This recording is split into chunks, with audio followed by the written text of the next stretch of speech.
ఓం శ్రీ పరమాత్మనే నమః. అతః నవమోధ్యాయః. రాజవిద్య రాజగుహ్య యోగః. శ్రీ భగవానుడు పలికెను, ఓ అర్జున, నీవు దోషదృష్టి లేని భక్తుడవు కనుక నీకు పరమ గోప్యమైన విజ్ఞాన సహిత జ్ఞానమును మరలా విశదముగా చెప్పుచున్నాను. దీనిని తెలుసుకొని నీవు ఈ దుఃఖ రూప సంసారము నుండి ముక్తుడవు కాగలవు.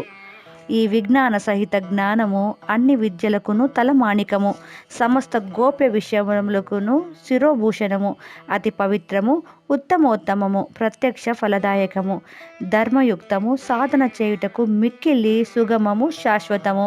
ఓ పరంతప, ఈ ధర్మ మార్గమునందు విశ్వాసము లేని పురుషులు నన్ను పొందజాలరు కనుక వారు మృత్యురూప సంసార చక్రమున పరిభ్రమించుచుందురు. నిరాకార పరబ్రహ్మనైన నా చేతనే ఈ జగత్తంతయు జలముతో మంచువలే పరిపూర్ణమయ్యున్నది. ప్రాణులన్నయు నా సంకల్పమును ఆధారముగా కలిగి నాయందే అంతర్గతములై ఉన్నవి, కానీ వాస్తవముగా నేను వాటి యందు స్థితుడను కాను. ఈ ప్రాణులన్నయు నాలో స్థిరముగా లేవు. ఈశ్వరీయమైన నా యోగ శక్తిని చూడుము. ఈ భూతములన్నింటినీ సృష్టించినదియు పోషించినదియు నేనే. అయినను యథార్థముగా నా ఆత్మ వాటి యందు స్థితమై ఉండదు. ఆకాశము నుండి ఉత్పన్నమై సర్వత్రా సంతరించుచున్న విస్తృతమైన వాయువు సర్వదా ఆకాశమునందే స్థితమై ఉండును. అట్లే నా సంకల్పము ద్వారా ఉత్పన్నమైన భూతములు అంటే ప్రాణులన్నీయును నాయందే స్థితమై ఉండును.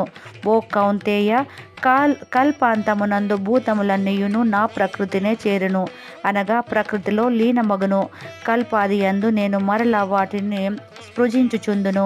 తమ తమ స్వభావ వశమున పరతంత్రమయ్యున్న భూత సముదాయమును నా ప్రకృతిని ఆశ్రయించి మాటి మాటికి వాటి కర్మానుస్వారము సృజించుచున్నాను. ఓ అర్జున, నా సృష్ట్యాది కర్మల యందు ఆసక్తి రహితుడనై ఉదాసీనుని వలెనున్న నన్ను ఈ కర్మలు బంధింపవు. ఓ అర్జున, అధిష్టాననైన నా అధ్యక్షతన ప్రకృతి ఈ చరాచర జగత్తును సృష్టించుచున్నది. ఈ కారణము వలననే సంసార చక్రము పరిభ్రమించుచున్నది. నా పరమ భావమును ఎరుగని మూడులు సర్వ ప్రాణులకును మహేశ్వరుడును అయిన నన్ను లోక కళ్యాణమునకై అవతారములను ఎత్తిన కారణమున సామాన్య మానవునిగా భావించి తక్కువగా ఊహింతురు. వ్యర్థములైన ఆశలచే, కర్మలచే, విపరీత జ్ఞానముచే నిర్లిప్తములైన మనస్సులు గల అజ్ఞానులు రాక్షసి, అసురి, మోహిని స్వభావమును ఆశ్రయింతురు. కానీ ఓ పార్థ, దైవీ ప్రకృతిని ఆశ్రయించిన మహాత్ములైన నన్ను సకల ప్రాణులకు మూల కారణము అగును అవ్యయునిగను అంటే అక్షర స్వరూపునిగను తెలుసుకొని నిశ్చల మనస్కులై నిరంతరము నన్నే భజింతురు.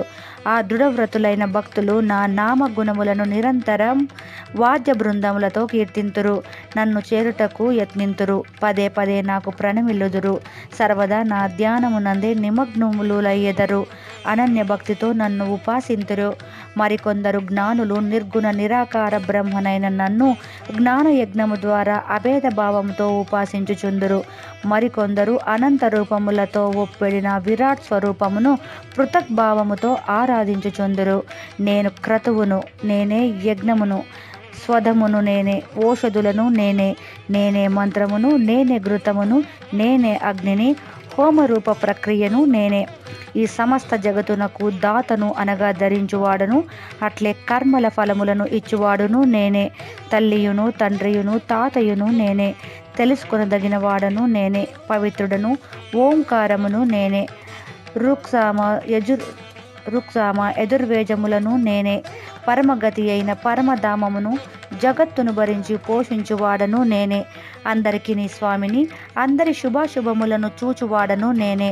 అందరికీ నివాస స్థానమును, శరణు పొందదగిన వాడను నేనే. ప్రత్యుపకారమును ఆశింపక హితమునర్చువాడను, అందరి ఉత్పత్తి ప్రళయములకు హేతువును, వారి స్థితికి ఆధారమును, నిదానమును, శాశ్వత కారణమును నేనే. ఓ అర్జున, సూర్యరూపమున నేనే తపించుచున్నాను. సముద్రముల నుండి నీటిని గ్రహించి వర్ష రూపమున మరలా వదలెదను. అమృతమును, మృత్యువును కూడా నేనే. సత్తును, శాశ్వతమైన ఆత్మను, అసత్తును, నశ్వరమైన సమస్త వస్తుజాలమును కూడా నేనే.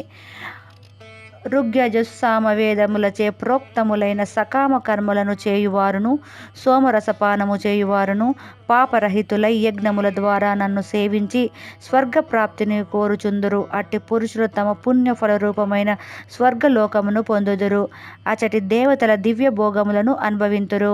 ఓ విశాల స్వర్గమునందు భోగములను అనుభవించి పుణ్యములు అయిపోగానే మరలా మర్త్యలోకమున ప్రవేశింతురు. ఈ విధముగా స్వర్గప్రాప్తి సాధనములైన వేదత్రయ విహిత సకామ కర్మలను ఆశ్రయించువారు భోగములను ఆశించుచు స్వర్గమర్త్యలోకముల మధ్య రాకపోకలు సాగించుచుందురు. అనగా పుణ్య ప్రభావముచే స్వర్గమునకు పోవుదురు. పుణ్యము క్షీణింపగానే మర్త్యలోకమునకు వచ్చెదరు. పరమేశ్వరుడైన నన్నే నిరంతరం అనన్య భక్తితో చింతన చేయుచు నిష్కామ భావముతో సేవించు వారి యోగక్షేమములను నేనే వహించుచుందును. అప్రాప్త వస్తు ప్రాప్తిని యోగము అని అందురు. ప్రాప్తించిన వస్తు రక్షణమును క్షేమము అని అందురు. ఓ అర్జున, శ్రద్ధాన్వితులైన సకామ భక్తులు ఇతర దేవతలను పూజించినప్పటికీ వారు నన్ను పూజించినట్లే. కానీ వారి పూజలు అవిధిపూర్వకములైనవి, అనగా అజ్ఞానముతో కూడినవి. ఏలనన సకల యజ్ఞములకును భోక్తను, స్వామిని కూడా నేనే. వారు నా పరమేశ్వర తత్వమును ఎరుంగరు, కావున పతనమగుదురు, అనగా పునర్జన్మలను పొందుదురు. దేవతలను పూజించేవారు దేవలోకములను చేరుదురు.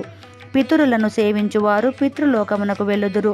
భూత ప్రేతములను అర్చించువారు భూత ప్రేత రూపమును పొందుదురు. నన్ను ఆరాధించు భక్తులు నన్నే పొందుదురు. అట్టి నా భక్తులకు పునర్జన్మ ఉండదు. నిర్మల బుద్ధితో నిష్కామ భావముతో పరమ భక్తునిచే సమర్పింపబడిన పత్రమును గాని, పుష్పమును గాని, ఫలమును గాని, జలమును గాని నేను ప్రత్యక్షముగా స్వయముగా ప్రీతితో ఆరగింతును. ఓ కౌంతేయ, నీవు ఆచరించు కర్మను, భుజించెడి ఆహారమును, హోమము చేయు హవ్యమును, అర్పించు దానమును, ఆచరించు తపస్సును నాకే సమర్పింపుము. ఈ విధముగా సన్యాస యోగమునందు స్థిరచిత్తుడవై, అనగా సమస్త కర్మలకు భగవంతుడనైన నాకే సమర్పించి శుభాశుభ ఫలరూప కర్మబంధముల నుండి ముక్తుడయ్యేదవు. పిదప నన్నే చేరగలవు. నేను సకల భూతముల యందును సమభావముతో వ్యాపించియుందును. నాకు అప్రియుడు గాని ప్రియుడు గాని ఎవ్వడునూ లేడు.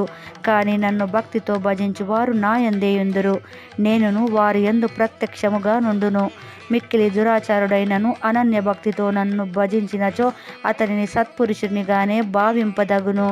ఏలన యథార్థముగా అతడు నిశ్చల బుద్ధి గలవాడు, అనగా పరమాత్ముని సేవించుటతో సమానమైనది మరి ఒకటి ఏదియునూ లేదని గట్టిగా నిశ్చయించుకొనినవాడు. కౌంతేయ, అతను శీఘ్రముగా ధర్మాత్ముడగును, శాశ్వతమైన పరమశాంతిని పొందును. నా భక్తుడెన్నడును నష్టమునకు గురికాడు అను విషయమును నిశ్చయముగా ఎరుంగుము. ఓ అర్జున, స్త్రీ, వైశ్య, శూద్రులను అట్లే చండాలాది పాపయోనుజులను నన్నే శరణు పొంది పరమగతినే పొందుదురు.